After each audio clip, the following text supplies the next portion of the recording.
Hello, everyone. What days? Yes, it has been a while. Yeah, yeah, that's more on me than anything else. Else, I was traveling, and then I was just not down to stream for like a while. So it's my fault. You can blame me. And that's that.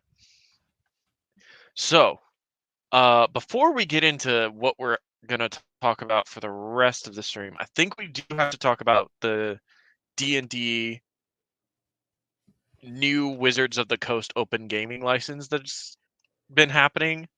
Yeah, I heard about that, but I didn't really didn't really look into it very much. So basically, though, for those who don't know, Wizards of the Coast owns the copyright to Dungeons and Dragons, which means that anything from like do you know Mr. Rex? I Caesar? don't think so. He's a big D&D YouTube channel. But the like shows like Critical Role who play D&D publicly are technically in violation of copyright law. For any other for other properties, it's technically a violation of copyright law to profit off their game, off their um off their product without paying them first. It's why you have that disclaimer, or you used to have the disclaimer in front of football games where like you couldn't record them without the express. You couldn't record or profit off showing them without the express consent of the broadcasting corporation in the NFL. Well, like that sort of thing. So Wizards of the Coast, in an age long gone to time, I believe it was the 90s, basically put out what's called an open gaming license. And what that means is they basically said that anyone can use our product or the intellectual property thereof. So like the system in which D&D works or something similar to it, to create their own media, basically, to create their own products, and they can profit off them. But that's just fine. What Wizards of the Coast wanted to do recently is they wanted to change that license to more favor them. So basically, I from what people have been reading and what I've been seeing is the new one was going to basically say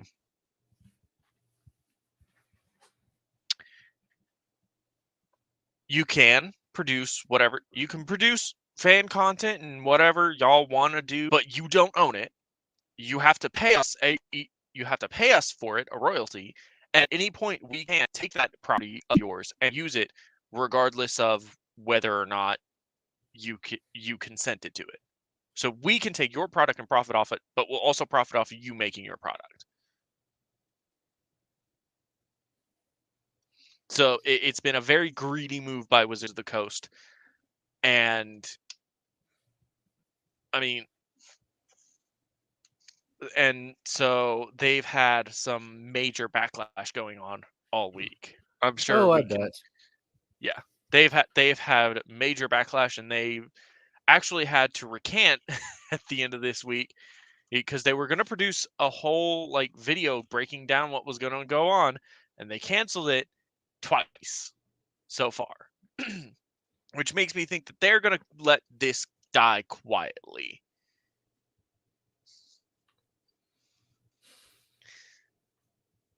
Oh, hold on. I just realized What's what up? happened to our backgrounds. Oh, oh right. Okay, I forgot that. Womp womp.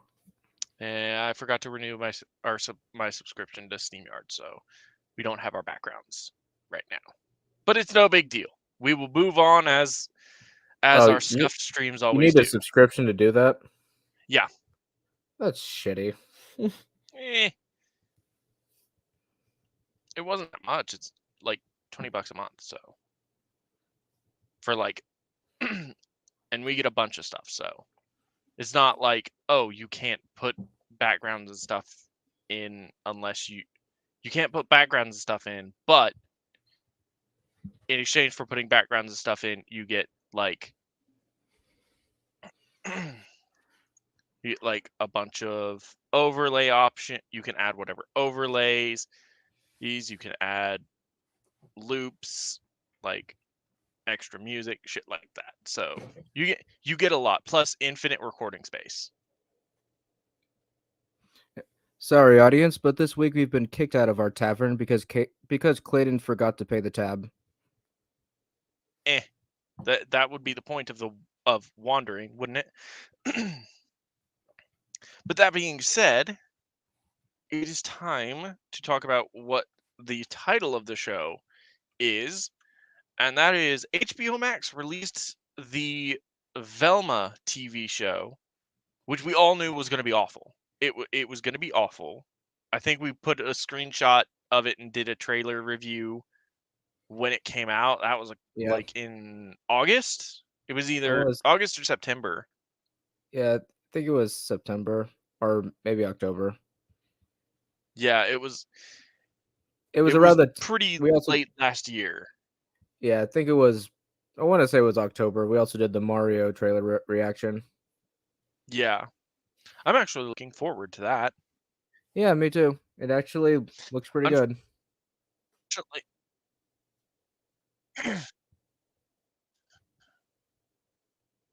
yeah. Unfortunately, we got this first. This came out Thursday. I actually did sit in both of the episodes the day it came out. It was garbage. Just just to let y'all know, it's garbage. The entire show is garbage Yes, and then I and watched it probably with. not long for this world. Yep, and I watched it with you yesterday. And yes, So at it this is point, I garbage. have rewatched this twice. I think that's more than enough. Yeah. Well, I will say it is terrible, but it's still not as bad as She-Hulk. Velma is like being stabbed to death, whereas She-Hulk is being hacked to death with a chainsaw.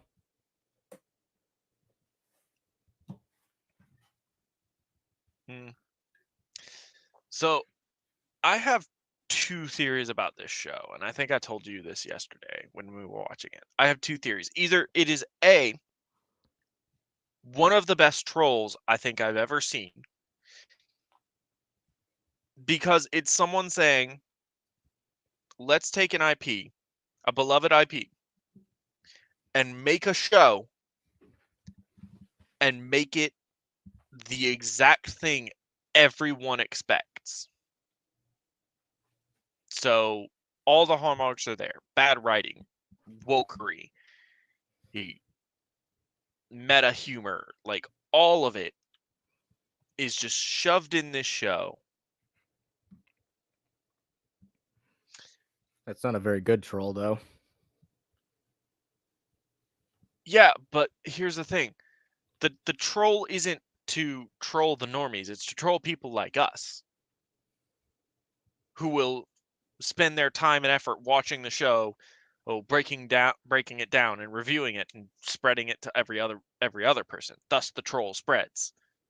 Suddenly the creators are laughing at us because like yeah, we know that's the point.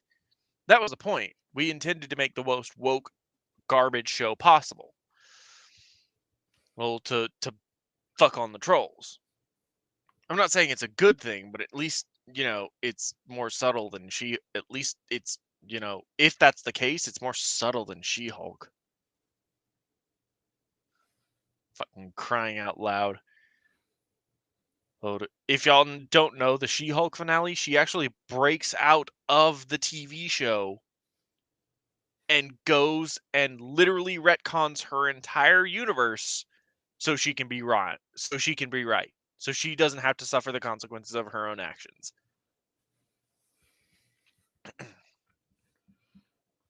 Just so you get a picture of where that shit show ended. Well, The like other she. one is Oh. everything is to be played straight. Mhm. Oh, sorry. Go on. No, I'm done. Oh, I was gonna say, like She-Hulk, this series is also helmed by people who don't give a shit about respecting the source material. Also true. Honestly, So this feels like let's a poor man's version of Scary Movie.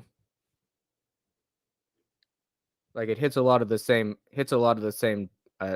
points as that movie. Scary Movie really isn't that funny to begin with. So let's begin, shall we?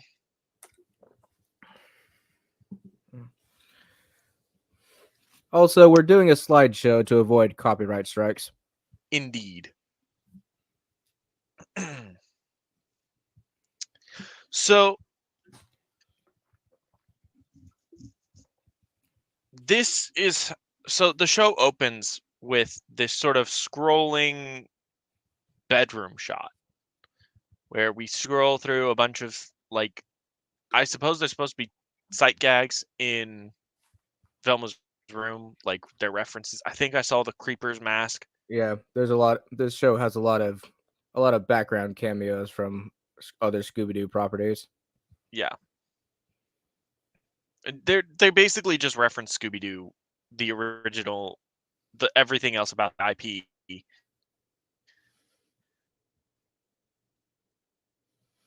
within the show. Yeah, So it kind of reminds me of the original Mario movie. How there's little background references like to the I games. think Like Mystery there's a nightclub called. Machines is I one said, of the drugs Daphne sells. Daphne sells drugs in this. Spoilers, by the way.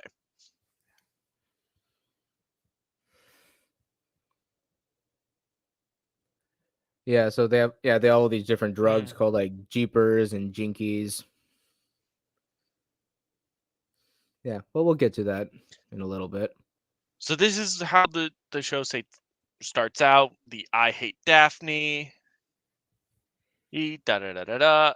And then about minute and 30 we get basically a prequel spiel. Like, this is how Velma formed the mystery gang. And then this happens. Yeah, that was a really weird opening monologue. So it implies that it's a prequel to Scooby Doo, though it's very clearly a hard reboot.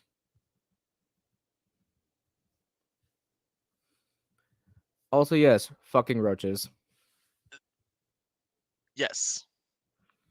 Like, this is in.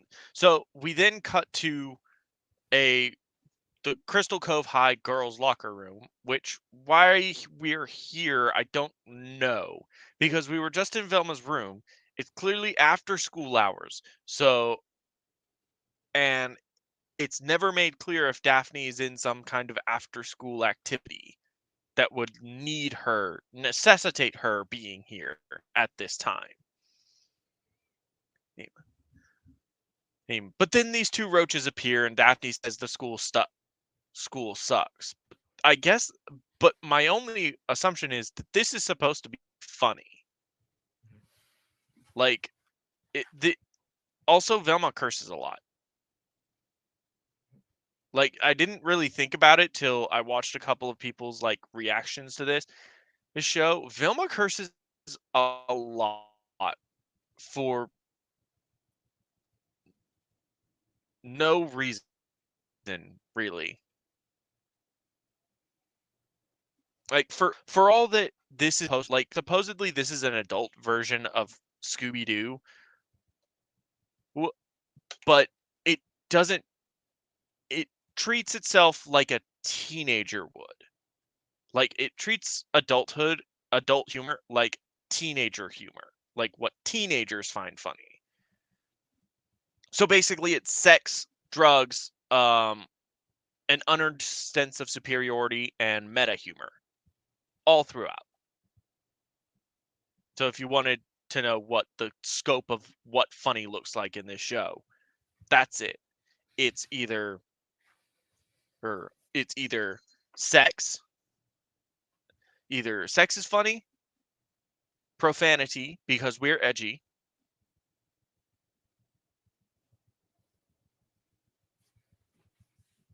yeah, sex, profanity, gore, or like there's a scene later on. Actually, no, there's literally this, which is harkens back to the sex. Sex is funny. Look, it's two women fighting, and then this gore. So gore for no reason. Yeah, it's shock humor. Yeah. So the level of humor we're at here is not great. So Also, I guess we should also bring up that when the girls were showering, they were talking about like sex scenes in movies. Or no, it was they have they have sexual gratuitous things nudity in in the pilot first, yeah, in episodes. the TV show pilots. Yeah. Yes, it wants it. This show is filled to the brim with meta humor, and it's not handled well at all. It, it's very annoying.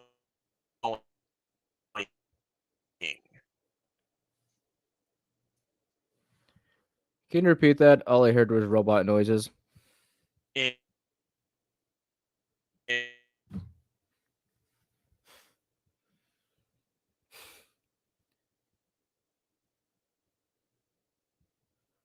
Well, I hope the viewers can hear you better than I do.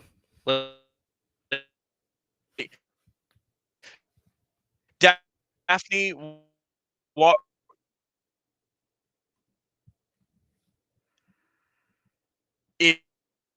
it is so Daphne comes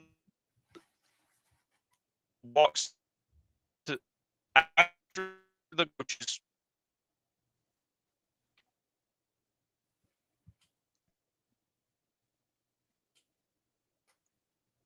It's stuff.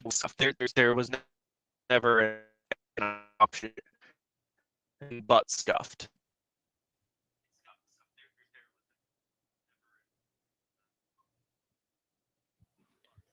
Yeah, you're still making robot noises.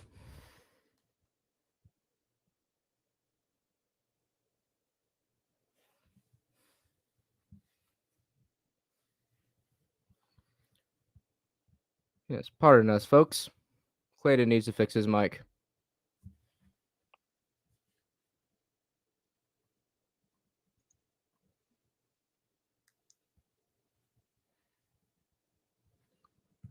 Okay, how about now? Much better. Okay. So, All right. yeah, so So start over. so basically the scene here, we begin with this, we transition to here. What has happened in the interim is Daphne has walked into all these girls showering and said, "Shower topic of conversation. N- why is there so much why do TV pilots have so much nudity that's not actually in the rest of the series?" And they basically have this and all the girls have that same have engage in this conversation.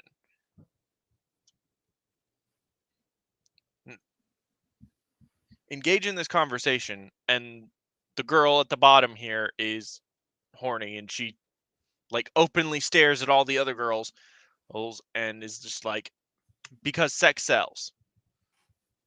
And Daphne is, I guess, supposed to play the internet here and says the only thing ink shows need is good writing, which is true. Good writing can do a lot of work for you. Shame the Velma writers don't have that. And then this happens, and then Velma comes out of nowhere with some kind of like, I guess it's a bike secure, like it's some kind of cane or something that she bashes Daphne into the lockers with and asks about race blind casting, which, is absolutely something that needed to be brought up.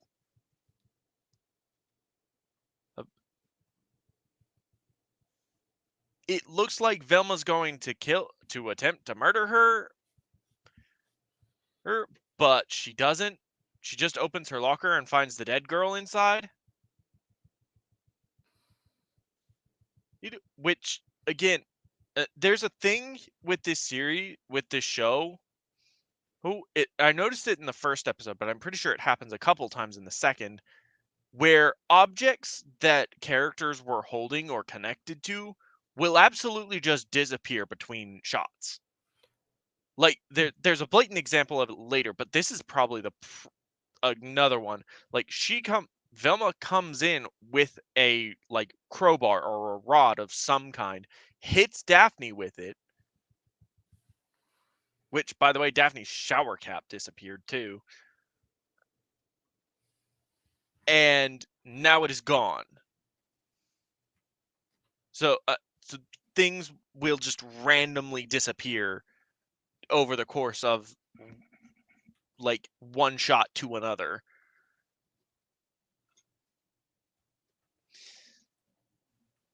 So the show makes a joke about so Velma immediately, upon seeing the fact that that her skull is empty, she says she has no brains. Daphne gets offended, which is, I guess, is supposed to be funny, but Daphne, you have eyes. I can see them. Like, you are you not looking at the same corpse that everybody else is looking at? So that's how the show begins. That was the opening scenes. Cut to Velma in interrogation. And these two lesbian cops, who are Daphne's parents, walk in and immediately say, well, Velma, we think you did it. And instead of arresting you or having your Velma's, instead of arrest, like, all of this happens with her commentary, by the way. I mean, Velma's. So, not in like a narrator version, but she literally, the scene cuts to her handcuffed to the interrogation table. And her first line is, I know my rights. I have a phone call and a handsome detective I annoy with my indifference. Like, that is her first lines in the next scene. We are supposed to like this character, by the way.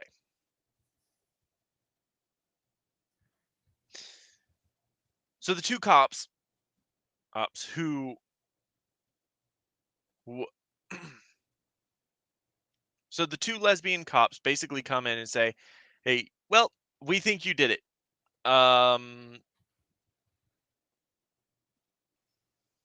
Well, we think you did it.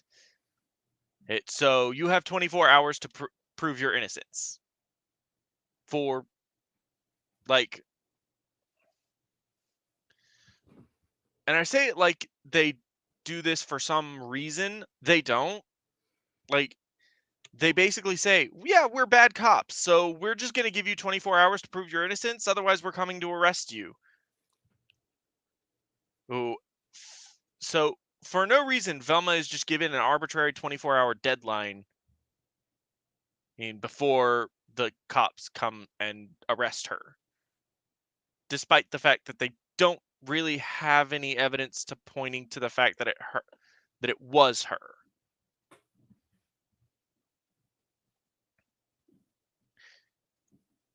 We then this is also the first time Velma's missing mother and is mentioned, and her missing mother, who in the show has been missing for 2 years.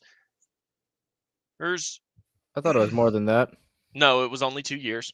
She looked like a little kid in the flashbacks, though. She did. She looks like she's what, 16, 15 or 16 in this? Yeah, And then she was like maybe 10 at the oldest, maybe 11 in the flashbacks. don't try and read too much into it.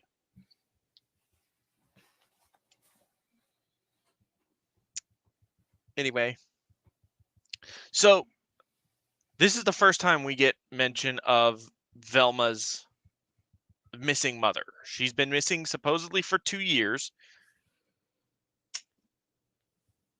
And the two lesbian cops are supposed to be the officers working that case. But, as with real world policing, sometimes cases go cold. But that's Velma basically uses her as this is why I don't solve mysteries anymore kind of thing. So it's supposed to be sort of a tragic backstory to her character or for this series. Yes. So this Also, oh, sorry, go on. go ahead. I was going to say, in this particular scene, we also get hints that Velma used to solve mysteries when she was younger, up until her mother's disappearance. And in the scene right here, she's just staring blankly into the distance while you hear this bootleg version of the X-Files theme in the background. Yes. Also, the another like it falls under the category of the meta humor I mentioned, but the moments like this and a couple of moments later on are cut away from to normal people reacting to it.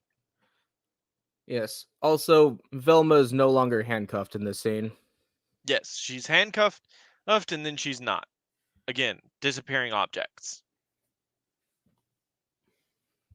I'm pretty sure that her backpack disappears in the second episode.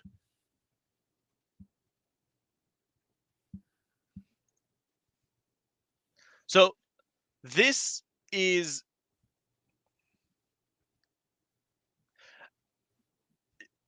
Joe. You are correct. So this is the result of her trying to solve a mystery. She actually has hallucinations about it. Like she has hallucinations of vicious monsters and evil hands strangling her and attacking her when she even attempts to solve a mystery.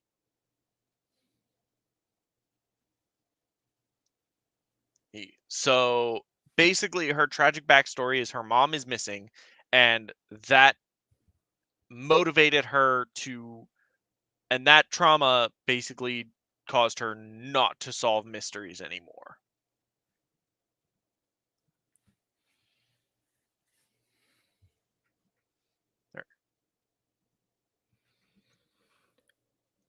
Oh, wait, I forgot. Okay, so this is her outside the police station. We get introduced to Fred here.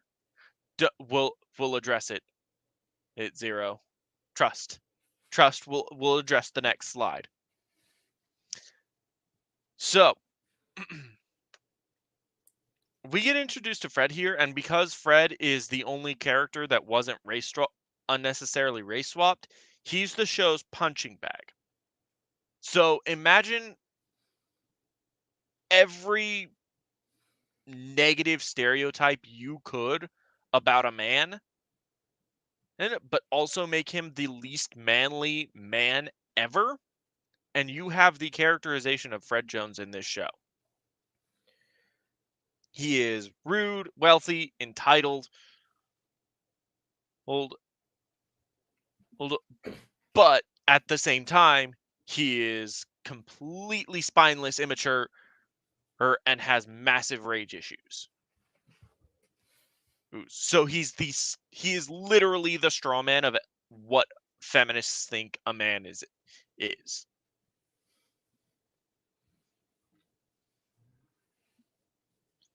So Velma goes home, and it turns out her father, who is this man in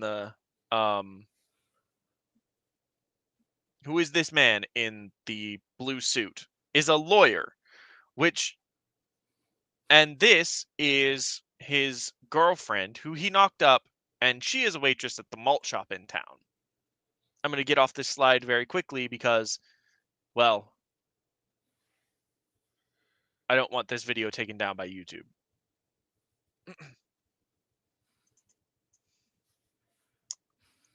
So we don't know Joe Crazy, but we will. Trust. In about, like, this show can't keep anything in its pocket, so everything will. So basically, everything is spoon fed to you. So there's not like a. So everything will be spoon fed to you, Joe. We'll figure out why Velma has her flashbacks, has her hallucinations here in a moment. But basically, his father, it shows her father to be, despite being a lawyer, utterly incompetent at his job, and the waitress is that he supposedly knocked up is actually the owner and still works as a waitress at her own malt shop. Not an unusual thing for a small business owner, by the way. I'm not upset about that. But she is just like, I don't know how to describe her.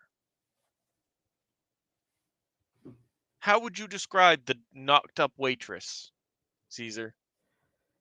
Brainless bimbo. Yeah. Yeah.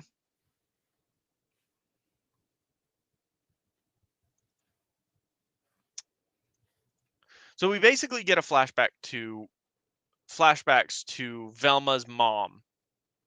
And so the backstory here is that Velma and her, Velma was all Velma found out her mom was smoking, and that was this.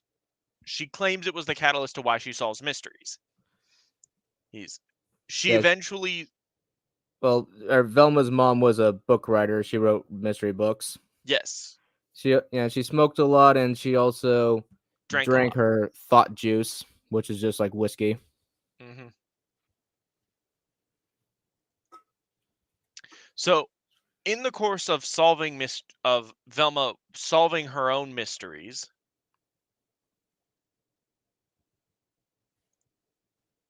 because remember, Joe, babies are parasites.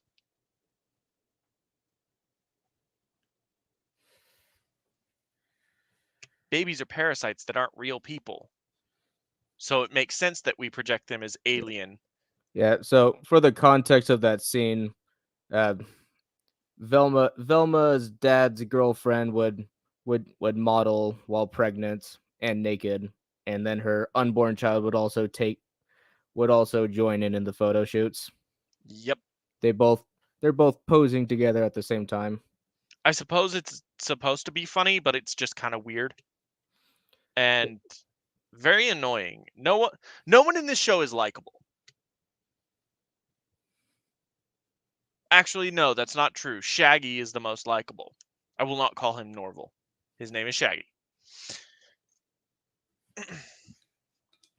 Anyway, so Velma basically solves the mystery of where her parents hide her Christmas presents, and she feels guilty, which is probably the one thing I could actually empathize with her on.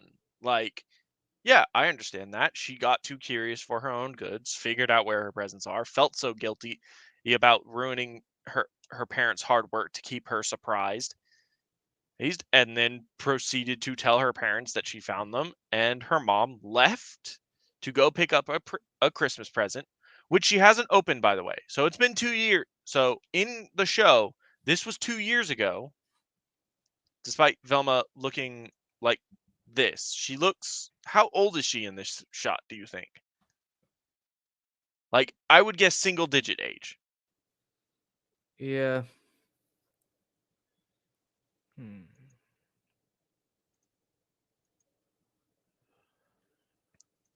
So she then.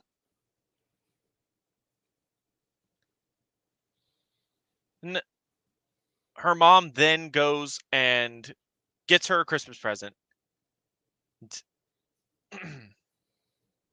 so she'd have something to open on Christmas, and doesn't come back. Velma then decides to put on her mother's glasses, which she didn't need at that point, up until this point, and not open her present and never solve mysteries again. Oh yeah, she's wearing her mother's glasses, so yeah. Whereas in most incarnations of Scooby Doo, Daphne is has really horrible high has really horrible eyesight, so she needs the glasses. Yeah. Anyway, this is all done. This is all exposited to Fred, by the way, who to Fred, who is out in this alley. Oh yeah, He that was a scene I never took a screenshot of. So, Velma's dad made her get a job at the malt shop, and at the malt shop, there were the other girls at school were holding the funeral for the girl who got murdered. I don't think it was the funeral. I think it was just the wake. Okay, the wake. Yeah, that's right. And then and Velma just being a bitch and she rage quits. So she goes out in the alley and that's where she finds Fred. I don't know, Joe. I don't know. the the way this the way this scene plays out is she puts on the glasses, gets up, and like holds her hands out like she's having trouble seeing, which Are you, tells me that she probably did have her mom probably had prescription lenses in there, but I don't know if Velma does. yeah, right when she puts the glasses on, she actually starts walking with her hands forward like a zombie. So I'm guessing her eyes had to adjust to the glasses. Mm. But anyway, she's expositing all this to Fred, who basically told her in return told her like, "Oh yeah, I want to live up to my father's expectations." And he shows a picture of his father, or who we do have a slide of, but we'll talk about him later. Anyway, so then this happens. So lights come on at the end of the alley. They don't turn down the alley. They actively like come on, and the car doesn't drive slowly. It drives at like a significant portion. Fred runs off, and then we're introduced to Shaggy, who proceeds to be the most annoying thing since, I don't know, small crying children. He basically talks he basically talks to Velma and is like, "Yeah, I left you voicemails. And I didn't, and then I called you a bitch, but then my father heard me, so he took away my phone, but I need to know if you listen to my voicemails." Basically, he is the ideal feminist man. He has no spine, and will kowtow to Velma's every single whim. Like straight up at later on in this very episode, she interrupts him.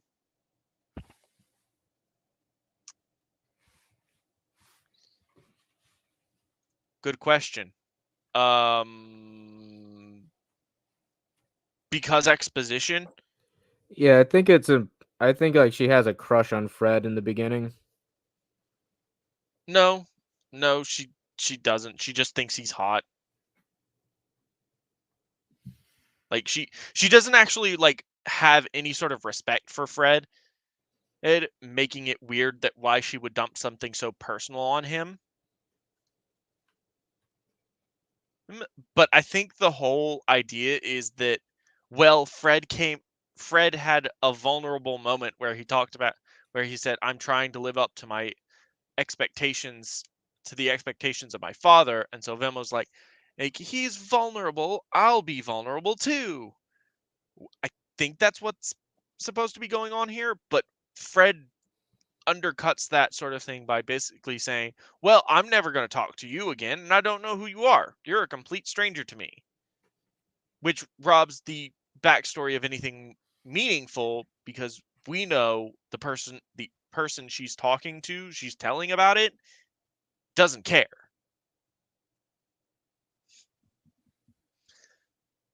So basically, Shaggy or Norville in this case. So Norville over here has blown up Velma's phone, and in the course of what and basically forces her to listen to all his voicemails for no reason other than it's supposed to be funny. Also, he says VMs and then says voicemails like, "Oh, like no one could possibly understand that." Also, he says drugs are bad, which, given that he holds that to be true throughout this episode and the next one, I'm going to say by the end of the season, he will be on drugs. Yeah, that's what I'm thinking is that yeah, what I'm thinking is that what's going to happen by the end of the season is that he's going to he's going to get addicted to drugs, just grow very long dreadlocks and then he'll start calling himself Shaggy. That or he'll just be high for the first time and it'll be something and he'll do something stupid to move the to set up for the second season or to set up for a second season, which this show will not get, trust me. Um or he'll do something stupid to help Velma.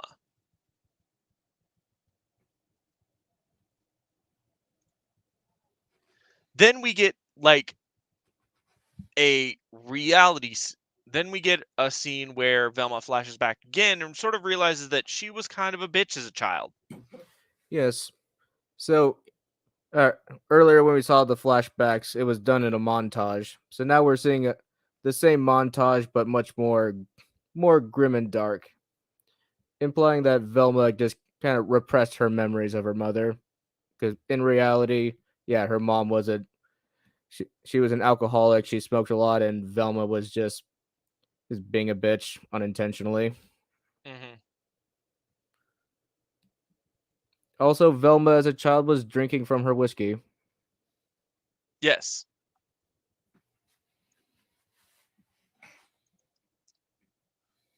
So Velma then goes to the school and does the whole Yeah. Oh, yeah. Well, what happened was that she came to the realization that her mom just she walked out on her family, and so Velma just gives up, kind of gives up on trying to pursue her mother, and then just tries to start fresh. So yeah, she goes to school in a slutty outfit. yeah. She goes to school in a slutty outfit and proceeds to have um and like is everybody's nice to her up until one girl calls her out and says, "Well, yeah, you're still a suspect for a murder." Which again, mm, I will remind everyone, she has 24 hours before she is arrested for that murder. We have I think this is what, maybe part halfway this scene is halfway through the episode, just about, right? Yeah, I think so. Yeah, so well, this scene Oh, no, this scene is probably about halfway through the episode. So we're about a quarter of the way into the episode at this point, I think. I'm not super sure on the times here. But they have dead they've given us the arbitrary timeline. And instead of having Velma gather in another Scooby-Doo mystery, something like this would have been, I think Mystery Incorporated actually does this pretty well in that the gang aren't actually like friends at the very beginning. They're sort of in their own separate groups, but circumstances within the pilot sort of bring them together kind of way. But In this show, Velma doesn't have any friends because who would want to hang out with her? And Shaggy is the closest thing she has to a friend. Yes, and she very blatantly manipulates him. Like upon his first, upon his initial getting out of the car and saying hi to her, and asking if she received his voicemails, she just tells him, "Yes, I received your voicemails. Email me your math answers like always." He's the idea that this guy could care for her beyond like the idea that he values her in any way does not occur to her. And we'll get to a scene later that I have issues with. But this scene takes place about a fourth of the way through the episode. We have not addressed the corpse. We have not found out anything further about. We haven't don't have any clues as to who the murderer could be. We're left to assume that it's Velma. That Velma actually did do it because she was voted most revengey, and it has these moments of where, and it has like the one moment where she rubs her hands together sinisterly, thinking about her revenge on the yearbook committee. But then she shows up to the school. She's hot. Yes, Joe Crazy. Her only friend is a literal simp. She shows up to the school and she's hot, and then she gets called out for being a head brain removing serial killer. And then some dude's leg gets cut off with a paper cutter. Okay, yeah. So the teacher in this shot picks up a paper cutting board. She throws it at Velma. Then Fred defends Velma. He catches it, throws it against the wall. It bounces off the wall like Captain America's shield, and slices a dude's leg off. And this guy's like this fat nerdy guy with a fedora. Yep. And did you cut it out from the slideshow? You did not give me a screenshot of his leg actually getting cut off. Are you sure? Yes. I don't think we ever screenshotted that, but Yeah, I have it on my computer. oh, well, it didn't end up coming to me. So, That's weird. Oh, but anyway, yes. a fat guy with a fedora got his leg sliced off. Yes. And this is I guess supposed to be funny again. But Fred basically defends Vilma by saying like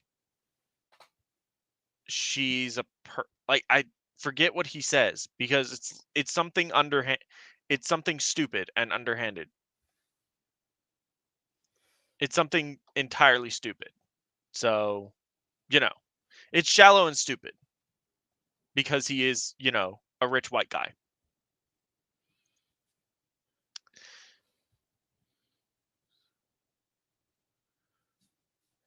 So, the mystery plot so far has been that Norville was investigating the malt shop because he's trying to figure out why it's so popular for the school paper. He sent the first dead girl with a camera to the malt shop, and then Velma's dad and girlfriend had a new camera. So Velma immediately suspects that it was her dad and her dad and his girlfriend, or his girlfriend that killed her, and investigates the camera. Finds out that it's not true.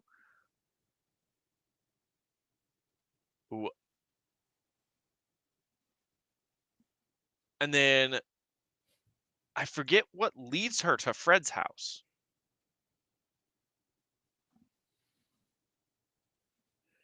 Yeah, what did happen?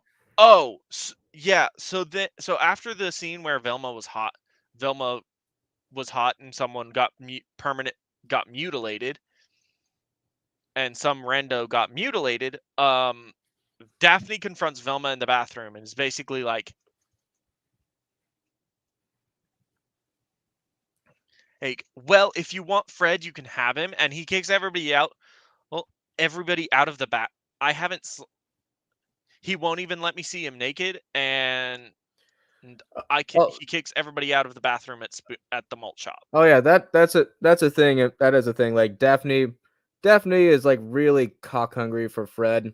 Like every time they make like whenever they make out, she tries to make a move, but he keeps kind of pushing her back, and she just doesn't respect his personal space, doesn't respect his boundaries.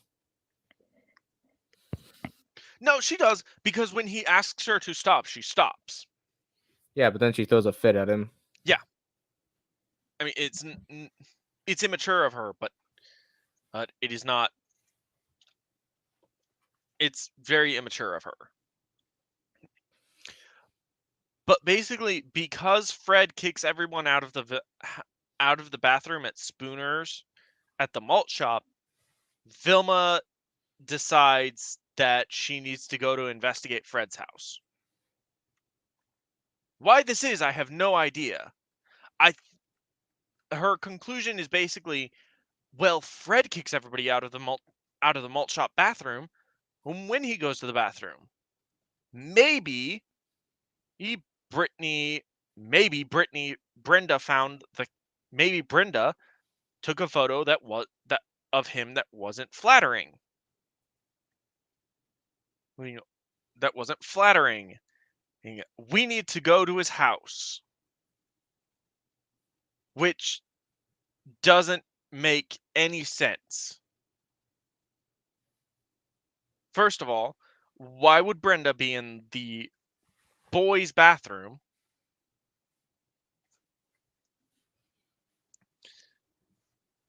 First of all, why would Brenda be in the boys' bathroom? Second of all, why is she taking photos of random boys instead of trying to figure out why Spooners is so popular? The Spooner, I keep referring to it as Spooners because it's called Spooner's Malt Shop.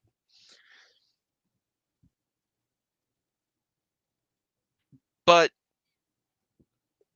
so the logic here, I guess, is that Shaggy's school camera goes missing. The last person to have it is dead. Presumably the cops know this, by the way. I would think, but given the caliber of investigator we're working with, who knows? Oh wait, no, I do know, because they don't actually. Yeah, they're dumb. Never mind. Even if the cops did know, they wouldn't do anything. So the logic here is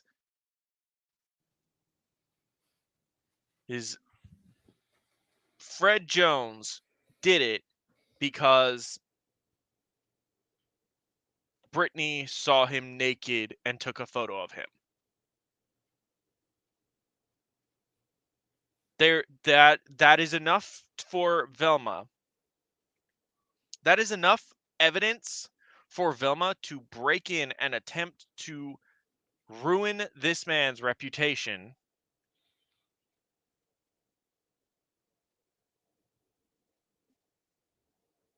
to save her own skin. Like, that's it.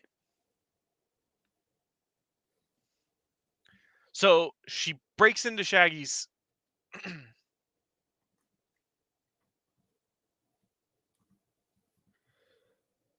on. I Yeah, This slide is later on in the slideshow. did I might have moved it around. Yeah, this one is in episode 2. Oh, it is in episode 2. Shoot. Dude, Okay. I numbered them all. Oh well, we'll come back to that one, I guess. But basically, she breaks it into Shaggy, who is working at his computer writing an article about why drugs are bad. Because his singular character trait outside of "I am a simp for Vilma" is drugs are bad. And Vilma says, "Hey, you're taking me to Fred's house."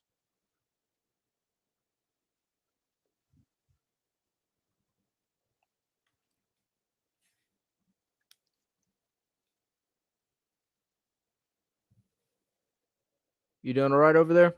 Yeah, I zoned out for a second. The ADD's coming back. They basically go to Fred's house. She breaks in and she proceed. God damn it! I thought I'd centered all these. She breaks in and has a hallucination, despite the fact that supposedly she was over them.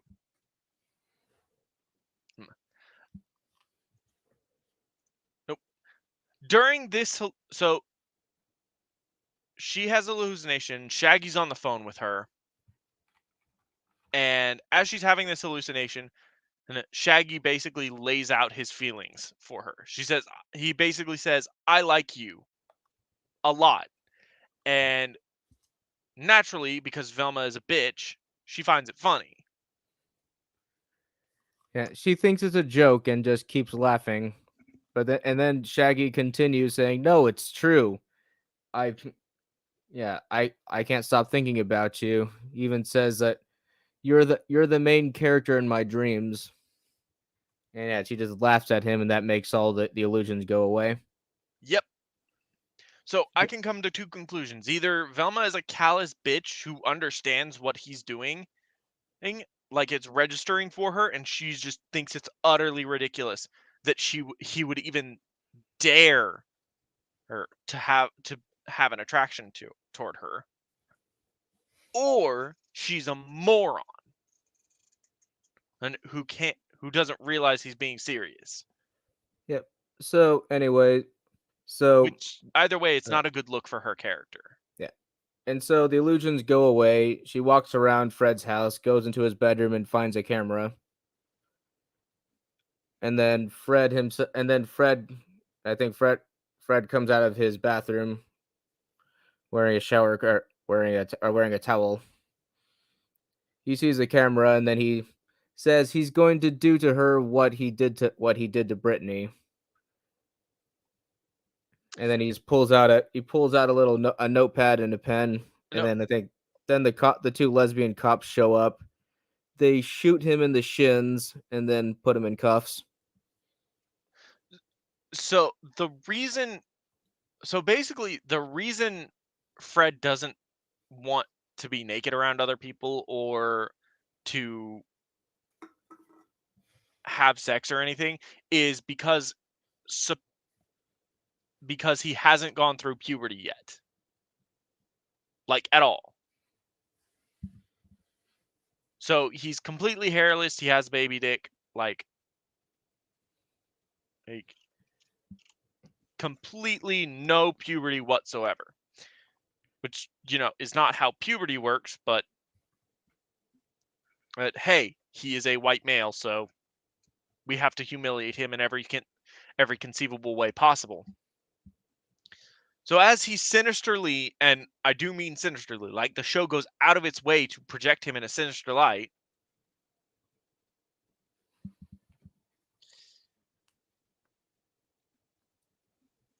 approaches, he gets shot twice, and then Yeah. the checkbook falls to the side, and he's like, "No, I was gonna pay you to keep quiet about it because I don't want people to know because it's embarrassing. People will laugh at me, and I won't be able to become the man my father wants."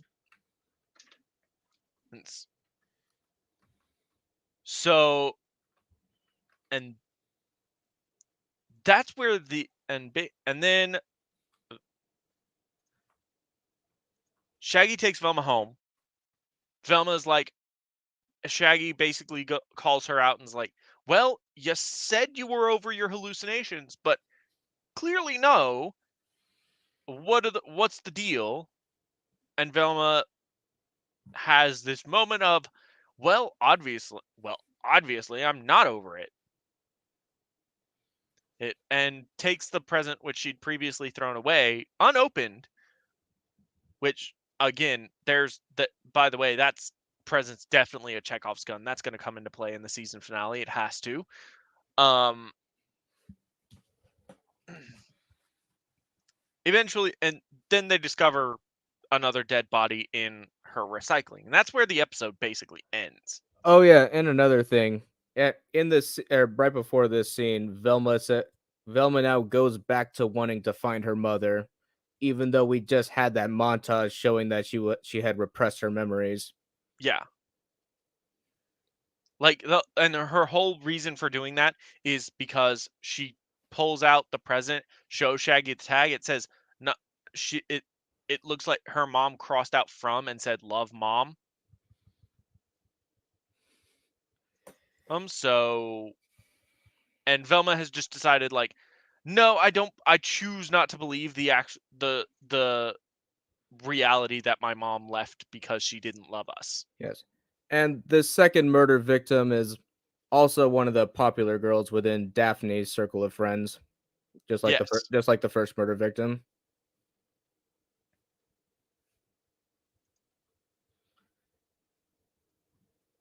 So, episode 2. God damn it. Do you have it out of This order? this is not the correct presentation. One moment. Again, we do scuff here. There we do scuffed here. There's no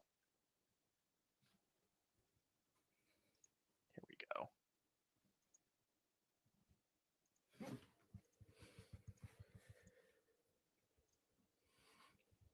So yeah, in the second episode, we see the lesbian cops escorting Fred out of the mansion and into their car, while Fred while Fred still has bullet wounds in his legs.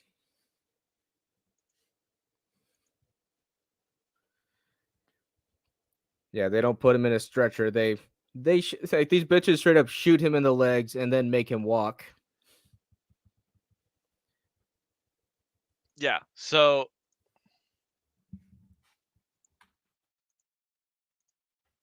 yeah.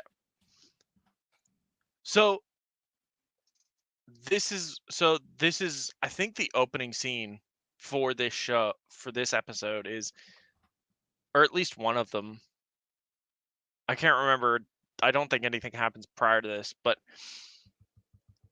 basically he's being let out. It's now daytime. Don't pay attention to it. Turn your brain off. There's no point. Like Yeah, they got it. we let him we effectively let him bleed for 4 to 5 hours before we walked him out. Yes, It's now daytime. And the lesbian cops walk him out with the media circus circling all about. Then there's this scene as his mother and father, as Fred's mother and father watch on in horror. Or the we then move puppies on lick to his Crystal. trail of blood.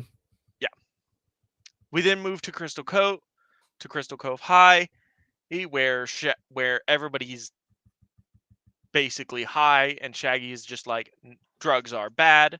Oh wait, did we mention that Daphne and Velma used to be friends? I don't think so. So yeah, they Yes, used Daphne and they Velma used to be friends. and then Daphne, at least according to Velma, Daphne ditched her to be popular. I mean, this is an appropriate description. Basically, Daphne is a huge bitch who ditches people to be cool. Yeah, that's what in at least within the show Daphne did. So Velma is talking to Shaggy about getting her mom's cold case file. Oh, which, I guess is appropriate, but shouldn't you be focused on the other mystery? The one of the person who's been chopping heads off kind of thing. I guess since you've supposedly found the killer, but with how meta this show is, with how meta this show is in just about every scenario, the fact that Velma didn't that someone, Daphne, Velma, hell, even her father, immediately point out like, well, on TV, isn't isn't the usually the first person and they accuse perfectly innocent?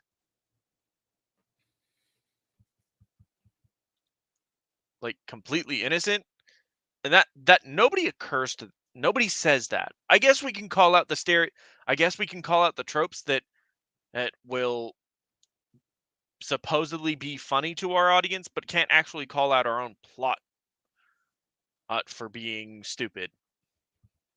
Are these the rules? Are these the rules we're playing at by Velma? So Velma and Daphne have a conversation. Daphne basically says, Velma appeals to their old friendship, saying, "Hey,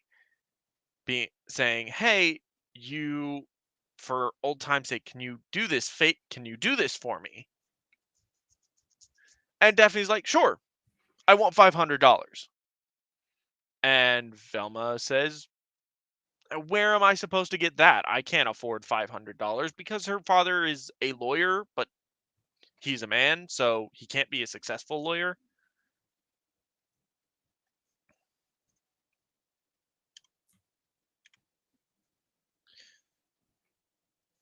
So, and then yeah. So that's the thing. And Daphne's like, $500 or fuck off. We then cut to the Jones household. So basically, Velma's father has agreed to represent Fred because he doesn't see. Basically, he sees a cash cow. If he can prove Fred innocent, he'll make a bunch of money. And basically, it'll make his career effectively. Is what he wants. So his strategy is basically to take the fact that Fred hasn't gone through puberty and that he's a little boy and play that up for the jury. We will see the results of this a little bit later. But in the scene, Fred but in the scene it does this very weird thing where Fred is very polite very polite and cordial, and then his father just interrupts him and is like, his father basically grunts, and Fred freaks out and chomps the guy's head off. Like, for no reason other than men don't know. Men only understand power, I guess, is the point here. Man evil. Moving on. This is Shaggy's father. Yes, who looks an awful lot like your traditional Shaggy. He does. He's married to the school principal, who is naturally a diverse woman of color, a strong diverse female who's probably the breadwinner in the house. Well, let's be honest, because as again, he is Shaggy's father, but he has dangly parts, so he's evil. Which probably means that he's the guy killing people. That or it's Shaggy. Like, one of the two has to be true, right? Who knows? I'm not watching the rest of the series. Maybe I'll watch Jay Longbone's reaction. That's about it. But this is Shaggy's father. Velma's there to basically ask for $500 to ask him for the $500 because she'll know he'll give it to him. Oh, yeah. See, okay. So I guess it didn't update the present. That's weird. Okay. Technology, ladies and gentlemen. Yeah. Yeah, so Shaggy has a YouTube show where he reviews foreign food. Yes. And honestly, this is somewhat of a good joke. Like, there's a couple of decent jokes in here that, had the characters not been fucking awful, well, probably would have gotten a laugh out of me. But basically, Velma comes in. She asks for $500. Shaggy says he can't do it because his mom only wants cash. Yeah. Uh, Yeah, sh- this joke actually does have decent payoff. yeah, and then Velma basically says like, "Oh," and then and then walking away, Velma says, "Is well, it's just like dessert at an Indian restaurant. Skip it, skip it entirely." And the comment section freaks out. Which, if had been better timed or something's missing, because that's a good joke. But the problem is, it doesn't work in this show. Like, I don't know what's missing, but an element of that joke is missing to where it could be funny. Pretty sure it's a likable character.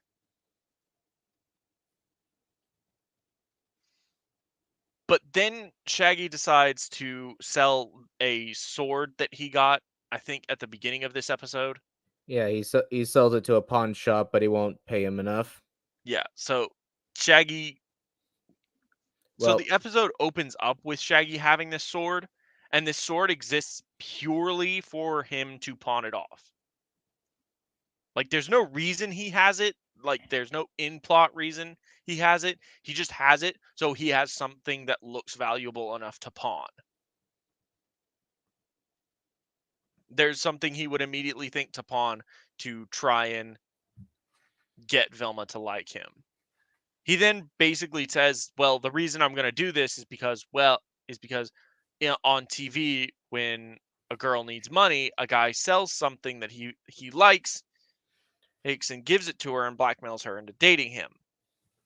But yeah, this is part of the show's meta humor. yeah, Like in the movies, in the movies, this is what a guy does. the problem is, in a lot of romantic comedies, it's not the gift that matters, it's the relationship. Like, she already has to have a the gift is merely the realization, is merely the vector for realization, not the method by which I will blackmail you into dating me. But basically, that's his goal: is he wants to blackmail Velma into dating him. So he ends up here. He is going to sell his kidney to have a girl date him. Because remember, Shaggy in this show has two character traits. He is either drugs are bad, or it's either drugs are bad or I'm simping for Velma. Yeah, another thing. So before he makes this deal, like Yes, exactly, Joe when Crazy. he realizes that he can't make enough money off the sword, he goes outside. He sees a wanted poster that has the money that he needs, but then he declines because he thinks it's too dangerous or something like that. Then he sees another guy who then offers him the money, but in return, yeah, he has to give up his kidney. Then the guy from the wanted poster breaks in. I'm not sure why. I think he's like looking for something. Or he's just there because plot. Yeah, he's basically like the entire thing. This entire scene is basically Shaggy tries to pawn sword, walks outside, he passes by a wanted poster with a $500 reward or for some guy. He meets someone that says, "Hey, I can make a lot of money. You can make a lot of money. Hey, you want to make some real money?" And his response is supposed to be a joke, but like for I don't get it. Like, maybe it's a California thing, maybe it's a location thing, but it like I don't get it. because his response to this is, well, I don't have time to flip houses, but I'll hear you out. So I am left to assume that this is a very California kind of joke. Anyway, by sheer coincidence, the guy from the wanted poster shows up in this hotel room. Shaggy manages to get him outside, where it turns out the hotel is infested with stoners who are all subscribed to Shaggy's social media, who are all subscribed to Shaggy's live stream. And that's it. Like, that's it. It's played for a joke. The Yeah, entire that's B plot is basically that joke. Like yeah, that's Shaggy, the payoff of the joke from earlier. yeah, Shaggy realizing, oh, I have my audience are stoners. Whoops. Oh, I mentioned the playing up the little boy aspect. Here you go.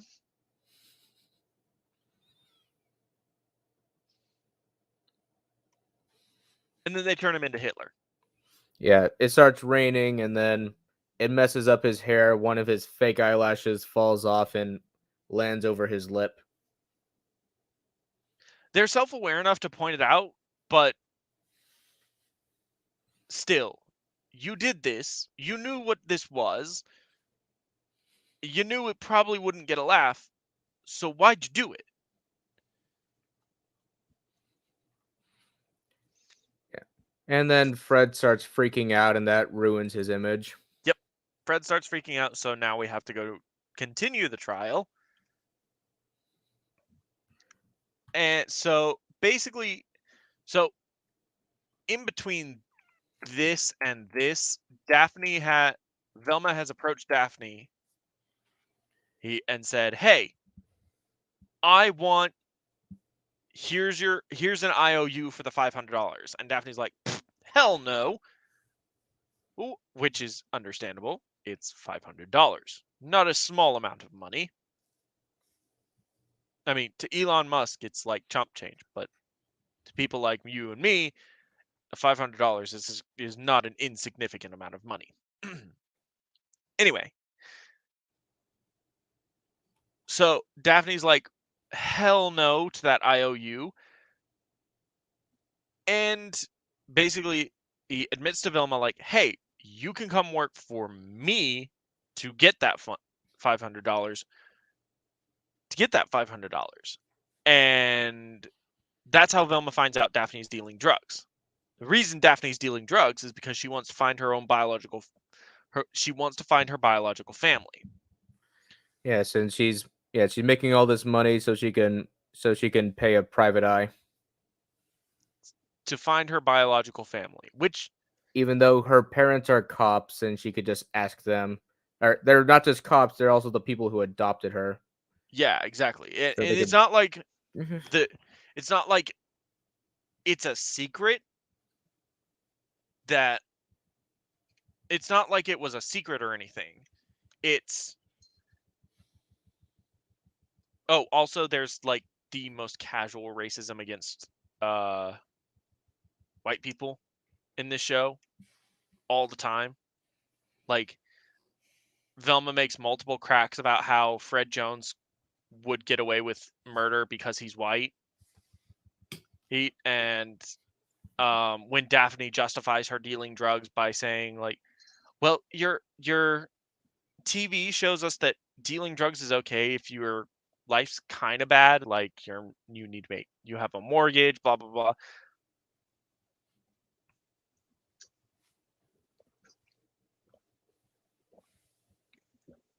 Excuse me. Yes, Joe. In regular Scooby Doo, Daphne is rich. She comes from a relatively wealthy family. But for all her wealth, she is significantly down to earth, and that's what makes people like her. And especially in What's New Scooby Doo, this comes out a lot more for her, but she's clever. She's very into ingenuitive in what she can put together. Or she's not just accident prone, which is a fair criticism of the originals. Like, yes, like Daphne can is sort of the damsel in distress kind of character. Her but she does have other character traits than being the one that gets caught all the time. Anyway, he so Velma agrees to help Daphne sell drugs. They go through the sales process and because Velma can't keep her, and because Velma is like and because Daphne calls her out for this Daphne basically says, "Well, Velma, you know everything about everyone." And Velma then proceeds easily to harshly and to basically judge everybody he that she tries to sell to. Ooh, like I think like she calls one like a rich white girl, like an insecure rich white girl. Well, she tells the theater or guys she's selling to, like, "Oh yeah, you're not the only one sleeping with the lead." There's one more example. Oh yeah, she tries to sell to some jocks and tells him he'll blow out his knee and it lose out on his college scholarship. Yep. So she basically just tells people like the worst possible thing and is expects to be lauded for it. Yeah. Also, just a reminder: these drugs are called like Jinkies, Jeepers, and the Mystery Machine. Yeah.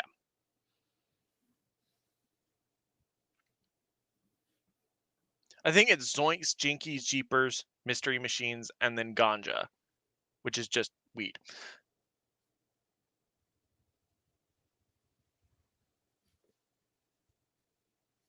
So then Daphne fires her, and Velma's like, "Why the hell did you fire me?" He and Daphne's like, well,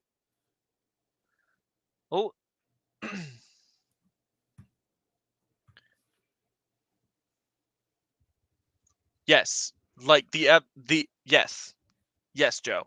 The episode is hinting at something, and we will receive payoff Yeah, it's for as unshocking and yeah, they both come into physical contact with each other, causing them both to blush. yeah. The so Velma then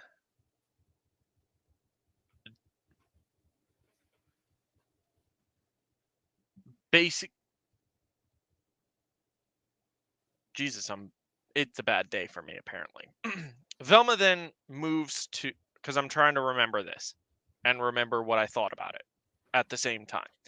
Velma then moves Velma and Daphne are then caught by Daphne's parents who've been sent undercover because the principal knows that there's a drug dealer in her school.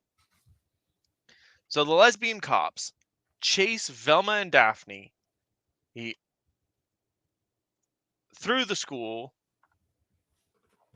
and on her backpack and out a window Oh yes, through a wall. and at one point, so that guy who got his leg sliced off in the last episode, he got the leg reattached. He's covered it. He's got bandages around it. He's in crutches. And then while Velma is riding down the stairs on her backpack, she bumps into him, and that knocks his leg right back off.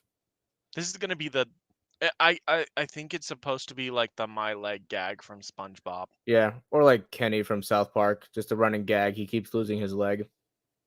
Yep. Except those jokes are actually funny. Why is my leg guy funny? Well, because we never actually see him. And it might just be a coincidence, but the guy who keeps losing his leg, he kind of vaguely resembles Arnold from the Magic School Bus. And in that scene where he loses his leg a second time, he's talking to a kid who looks a lot like Carlos. It could just be a coincidence, but who knows? Oh, and there's a very like I don't know. There's a very annoying pop song set for this entire chase scene.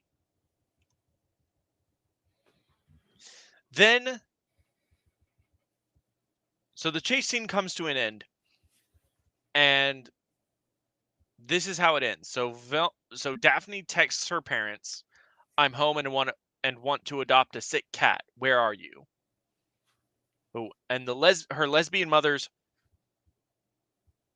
hers who are cops, by the way, he turn and drive away with a sick cat, saying a sick cat needs our love. Which actually, for the first time I watched this, got a laugh out of me. I thought this was funny. So kudos where kudos is due. I thought this was funny.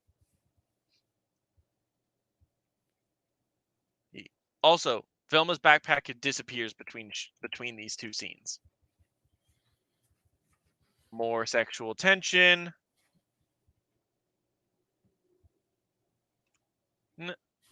And then so basically so then Yeah, Velma comes to the realization, or comes to a realization about Fred, and she goes to the court. yes. So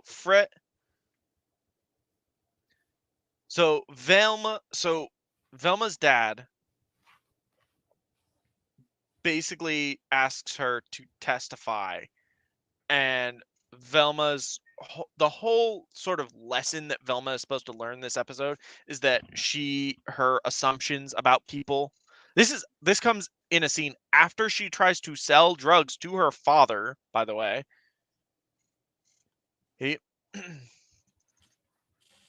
she tries to sell drugs to her father, and basically lays out like, "Oh, well, duh. Why would I? Why would?" He asks her why she would be selling drugs. And like, I need the money. He's like, "Why aren't you asking why I want to buy drugs?" And she lays out his motivations, like, you risked your career on Fred Jones, and now you're getting fucked for it. Drugs are the only escape for you. Wait, that's after the court, isn't it? After the No, court, that's basically. before it.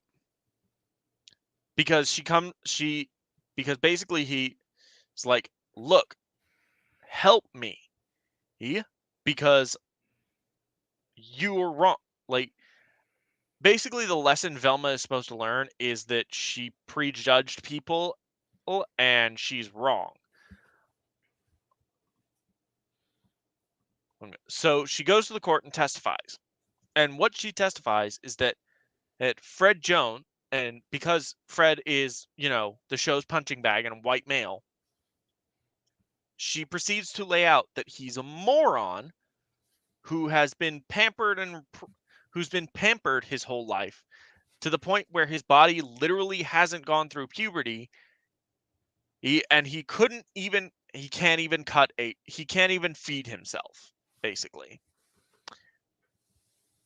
And proceeds and then demonstrate. So the entire court is laughing at him because, that would be utter Yeah, it's he doesn't know how to cut his own steak, yeah. and so he then snaps. I think he like stabs the steak, and it gets covered. It covers the knife and himself with blood. Then he stands up on his table and says that he would have killed the girl if he wanted to. He could have Or could killed have. killed them and removed their brains. And his father is pleased with this because supposedly it's a It's positive. You think it's positive masculinity? yes, because I guess being a man, because prison is preferable to social humiliation. Like, and the prosecuting attorney, which, by the way, I don't like. The whole trial scene is just does not make sense. So, like, the prosecuting attorney doesn't cross-examine. They pull this stake out of nowhere, and the prosecuting attorney basically at the end summarizes the events. And it's because we can't figure anything out on our own. She says that means Fred Jones couldn't have done this. Yes, but at what cost to his family, to his own and his family's reputation? Yeah. I like how every single scene with a crowd, it always looks like some kind of color palette. Yeah, it does. As remember, diversity is our strength. Yeah, there has to be one person of every ethnicity in every single crowd because that's how it works in real life. Anyway, I mean, to be fair, where I live, half the crowd would be Mexican. so that's where this. So basically, Fred Jones is humiliated, and his mom actually is like tries to be like, Fred, shut up. And then Fred is found guilty as if the jury and the judge forgot what happened 2 seconds ago. Yeah, so yeah, he's found not guilty, or everyone's pretty much in agreement that he's not guilty, but because he snapped, he gets convicted anyway. Remember, man, evil. So Velma and Daphne approach Daphne blah. Okay, so Velma comes home from the trial. Daphne meets her there because Velma, in the course of the trial, basically stared at the camera and said, "I was wrong. Maybe I made too many assumptions." And Daphne meets her at her house. Daphne meets her at her house, gives over her mom's cold case file to Velma, and Velma has one of her hallucinations. And Daphne basically says, "Well, yeah, I know about those. You had one of your first ones at my house. Oh, your pee stain is still on my rug." Okay. She then does this in order Surprising, to stop the hallucination. surprisingly, in a house with three girls, none of them bothered to shampoo a dirty rug, Hmm. breaking away those gender stereotypes. So yeah, Velma has one of her episodes. Daphne kind of freaks out, not sure how to snap her out of it. So she just goes up to Velma and kisses her, and then the two of them proceed to just start making out, and that's what ultimately snaps her out of the illusion. Yep. Meanwhile, Shaggy stops. Meanwhile, Shaggy just watches the whole thing, getting ready to confess his feelings for her.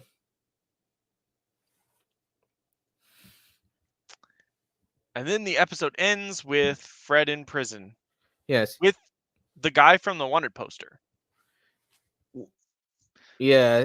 Despite there being a very significant age difference, Fred should be in a juvenile facility. Yes, Legacy, they cut Shaggy. But for something like double homicide, which is presumably what he would be charged with, they probably move to try him as an adult. Well, he's gonna get passed around like a fucking joint. No, he's going to get out next episode. I mean, realistically, putting a guy that age in a prison full of adults. I don't know. I genuinely don't know.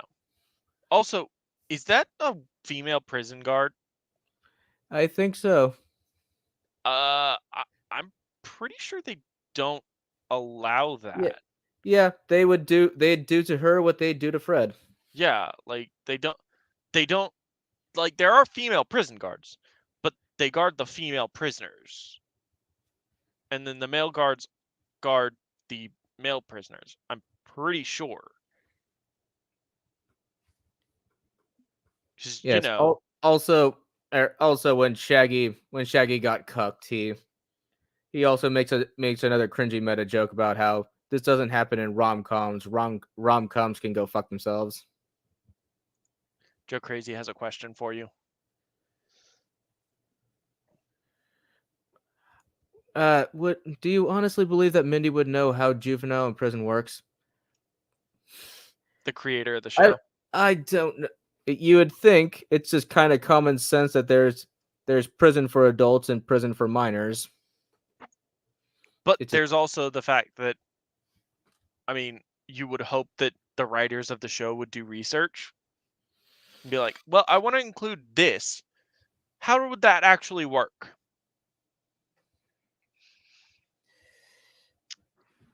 I don't know, man. But let's be real here. And this is the final scene of the show. So, as an honest examination, I have to ask, who is this for? It's not for fans of the original Scooby Doo. It's not going to call them in because Scooby Doo's not in it, and the mystery we're solving is irrelevant. Like, we don't spend time with it. These first two episodes are a red herring where, or instead of Fred being accused, we could have had an encounter with. We could have found out Fred was innocent very, very early on, and had him join in along with Daphne, have him have him and have him and Velma try and figure things out together. But I'm writing my own show now at this point, and I've forgotten the principal rule is white man bad. Yeah, a big thing you'd see throughout these two episodes that none of the characters look or act like how they do in normal Scooby Doo shows. They, basically these are just completely different characters cosplaying as the Scooby Doo cast. This is the creator of the shows, those high school like high school reunion revenge fantasy. Like this is what she wishes she could do, or what she wishes she was like in high school. Well, Just her like projecting her own frustration with high school. huh, Yeah, interesting. that totally doesn't backfire at all. I'm sure it does quite a bit. I'm sure Yes, it does sometimes. But that's sarcasm, Clayton. so the like who so it's not made for Scooby Doo fans. It's not made for mystery fans because again, we barely even touched upon the actual mystery, like who's killing these women. And I mean, like, and by episode 2, we already know it's not Fred. It just seems that Fred has to go to prison because uh, Fred has to be in prison. Like the so the mystery is immediately ruined because we've already sentenced the red herring to prison for no reason, despite clearly proving he's innocent Oh, and that's what they should have done in the doesn't series. have the capability. That's what they should have done in this show is have Red Herring from A Pup Named Scooby Doo. Yeah. Make him the first guy who gets arrested. And there you go. That'd be a funny joke, and it's a nice callback to a better show. hmm So mystery fans won't like it. it's not funny, so it's not a comedy. And good lord, does this show scream I am a teenager writing humor for the first time. Yeah, Maybe. that's definitely a big thing you see at a lot of these types of shows. It's like a lot of those the CW superhero shows. They There have a were there were feelings exchanged in hallways. Mhm. But Yeah. so far all the characters besides it's no one actually. Velma is a one note judgmental bitch, and she will probably not change that mentality throughout the entire series. Because she's constantly proven right. Because she's going to constantly be proven right or be. Daphne is also a bitch, but a popular one but a popular one, and she also deals drugs.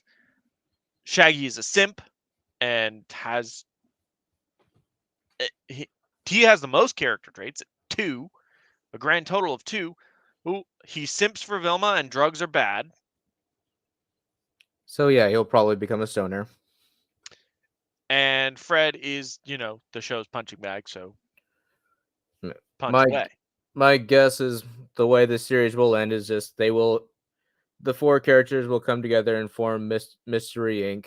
Fred is a pompous, arrogant asshole, so he inserts himself as the leader, and Velma just kind of just rolls with it. And Shaggy will probably adopt a puppy. Yeah, given that supposedly this is a prequel, well, that would make sense. We're not going to do what Mystery Incorporated did, and sort of have this theme of four people and an animal companion solving mysteries is that constantly disappear to and, build intrigue and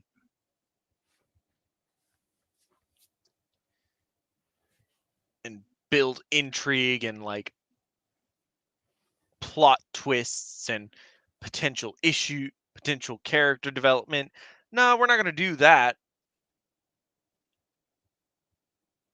At Velma is a self-righteous Miss Mary Sue bitch who Well, will probably I don't know catch if the killer with by I don't episode 3. I don't know if I'd call her a Mary Sue. I mean, she is a flawed character intentionally. I mean, she's not like Ray. Like Ray, the writers want you to like Ray. I don't think they want you to like Velma. Like No, she's I think detestable. she's That's the supposed to be joke. likable. I guess I don't know. I feel like I exist on a separate plane from these writers. Yeah, because we could do better. And like I said at the beginning of the video, it's terrible, but it's not as terrible as She-Hulk. I think it is. I think it's just as terrible. I think they're equally bad, but your mileage will vary on which one is worse. Like Velma, Because Velma, Velma is like taking a knife to the stomach, while She-Hulk is being hacked to death with a chainsaw. like because in the case of She-Hulk, uh, it's more or like it do, both shows are equivalently bad. Whichever one is worse will basically come down to what's more egregious to you as the viewer, I suppose. Like the a big problem with Velma is just apart from all the cringy humor, it's boring. It's boring to watch. It's boring. It doesn't have focus. Like the the first episode is supposedly her 24 hours before she goes to jail, and she spends maybe 3 of it solving, like 3 to 5 minutes total, solving actually putting effort into solving the mystery. The rest is spent like telling bad the rest is spent having bad jokes thrown at the screen and exposition. So instead of holding her mom's disappearance as a contributing factor as to why she doesn't solve mysteries anymore, or for a later reveal, we've got to reveal it now because the people have to understand the stakes. And they make a joke about it. Like Fred, like before Shaggy interrupts them, Fred basically tells her like, "Oh, I understand the stakes of your journey now."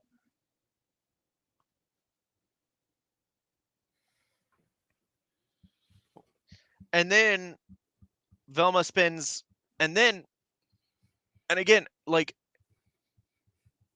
Velma is unlikable as a character because instead of being humble and sort of having Daphne guide her into selling drugs, which is something she could do, she chooses to ignore her and basically tell her, fuck off, I'll do it myself, and proceeds to fuck it up.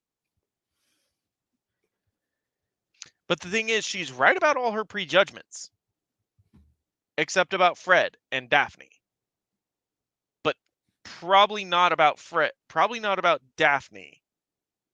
Then the only reason she's wrong about Daphne is because Daphne is a woman, so is a woman of color. That's it. Like Daphne has to defy Velma's prejudgments because she's protected by diversity.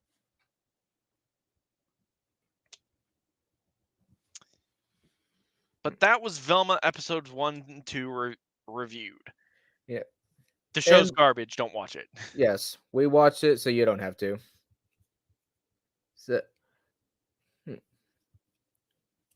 yeah, the show does have me thinking though, like, what could make for a good mature Scooby Doo series?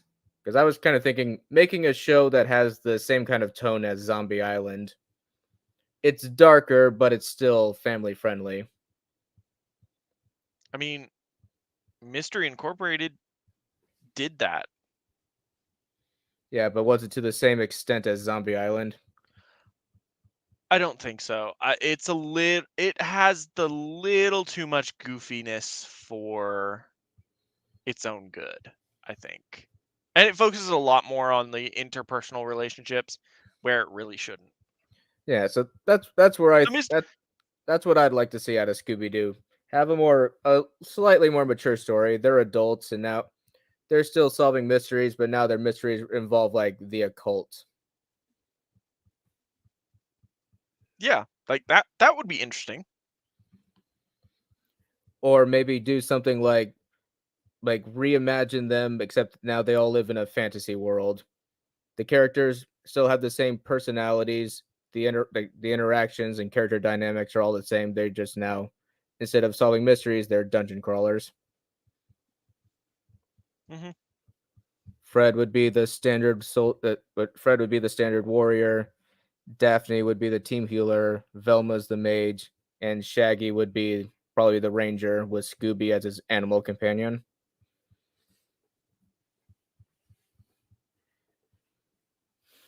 Yeah,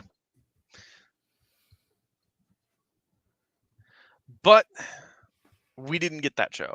Oh, by the way, if y'all didn't know, so in production development for HBO Max, there were 2 Scooby-Doo properties to be considered. And this is only third party rumor. I've only heard this a couple of times. But supposedly it was this show and another show that were both going to be Scooby-Doo, but HBO basically said we're only making one. So I have to assume that there was some sort of test episode for put together for both.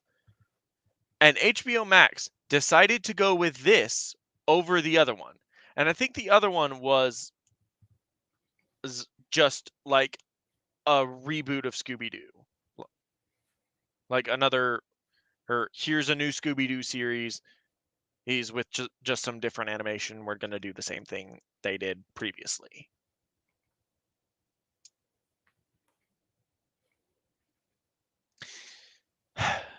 This got picked over that. Anyway, So if I could, if I could say anything positive about it, I'd say there is at least one joke that actually did manage, or two jokes that managed to almost put a smirk on my face. One was when Velma first meets Fred in the show. Velma or Fred says he keeps looking over her in Spanish class because he keeps assuming she's Mexican. That almost made me smirk. And then there's a scene where Daphne and the other girls confront Velma in the bathroom. Then one of the popular girls, right when our Daphne is about to chew Velma out, they all hear the sound of a toilet flushing. One of the popular girls walks out of the bathroom stall, washes her hands, and then she gets back in line with the other girls. Then Velma once again tries to chew Daphne out, but then the school bell goes off, so she has to shorten it. That almost made me smirk. And that's pretty much the only positive things I have to say. yep. But thank you all for joining us for this episode of The Wandering Tavern. We actually got 5 concurrent viewers, which I think is the most we've had. Ooh. So thank We're you all on our so way to the much top. for hanging out with us for an hour and a half almost, a little over. And we will see you all next time. Yeah, see ya.